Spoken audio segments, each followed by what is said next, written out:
साजिद खान की बहन जानी मानी डायरेक्टर फराह खान जब बिग बॉस के घर में आई थी, तब उन्होंने सुम्बुल के साथ मिलते वक्त अपने भाई के बर्ताव को ये कहकर जस्टिफाई करने की कोशिश की थी कि जब भी वो किसी को अपनी बहन मानता है तब वो उसके साथ ऐसे ही पेश आता है।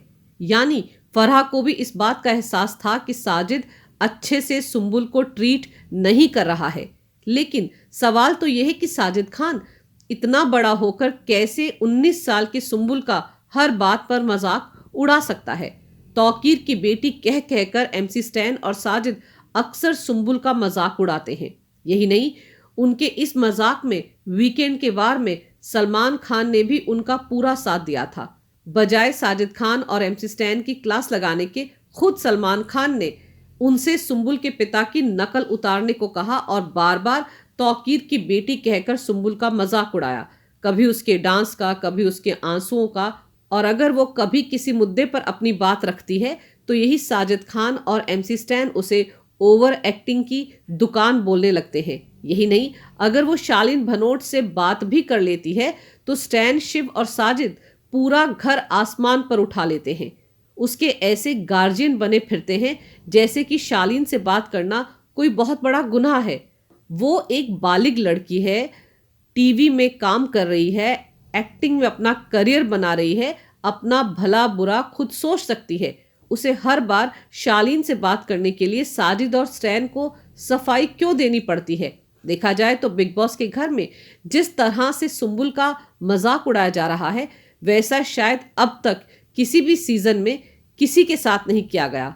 उसे घर का सबसे कमजोर कंटेस्टेंट माना जाता है, लेकिन समझने वाली बात यह है कि इसके बावजूद वो घर में बनी हुई है।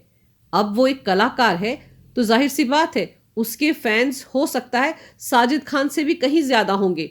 हाल ही में सुम्बुल लगातार मजाक उड़ाए जाने पर शिव ठाकरे पर भड़क गई थी और फिर वो घर के बाहर सोफे पर देर रात तक रोती रही। हालांकि बाद में शिव उसे मनाने के लिए आया था, लेकिन सवाल ये उठता है कि हर बात पर अपनी नाक घुसेड़ने वाले बिग बॉस को ये सब कुछ नजर नहीं आता।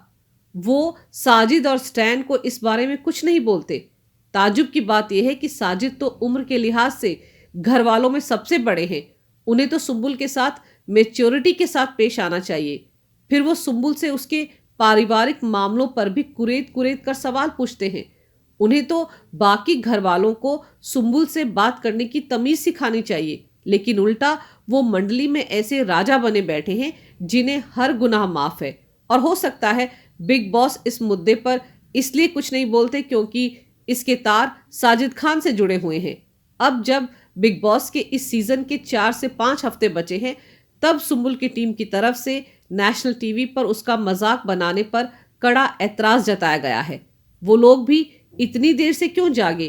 क्या उन्हें उस दिन होश नहीं आना चाहिए था जिस दिन सलमान खान ने वीकेंड के वार में साजिद खान और स्टैन से सुम्बुल के पिता की नकल करने को कहा था और एक तरह से उनके मजाक को जस्टिफाई करने की कोशिश की थी? सुम्बुल टीम ने इंस्टाग्राम अकाउंट पर एक स्टेटमेंट जारी कर शो में बार बार उसका मजाक उड़ाए जाने की निंदा की है। उनका आरोप है कि सुम्बुल के आंसुओं को कायरता की निशानी मानकर घर वालों ने न सिर्फ उसकी पर्सनैलिटी पर सवाल उठाए बल्कि उसके कैरेक्टर की भी आलोचना की। अब जाहिर है ये घर वाले साजिद खान, MC स्टैन और शिव ठाकरे ही हैं। सुम्बुल की टीम ने उनके नाम लिखने से परहेज किया है, लेकिन ये तो सबको दिख रहा है कि कौन सुम्बुल का मजाक उड़ा रहा है, कौन किचन में काम करने को लेकर उसे नौकरानी का लेबल देता है। साजिद ही है ना जो मंडली से कहते रहते हैं कि सुम्बुल खाना अच्छा बनाती है, उसे बेघर होने से बचा लो। तो इन बातों का क्या मतलब है?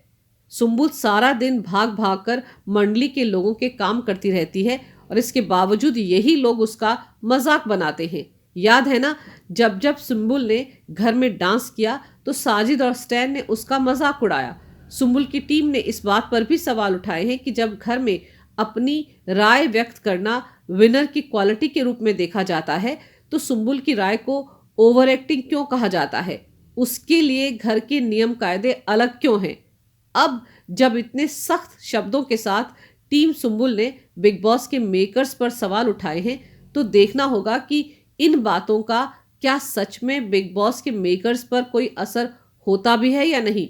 या फिर इस स्टेटमेंट का भी वीकेंड के वार में सलमान खान मजाक बनाएंगे। अगर आपको ये वीडियो अच्छा लगे तो कृपया इसे लाइक करें और शेयर करें और मेरे चैनल को सब्सक्राइब करना ना भूलें।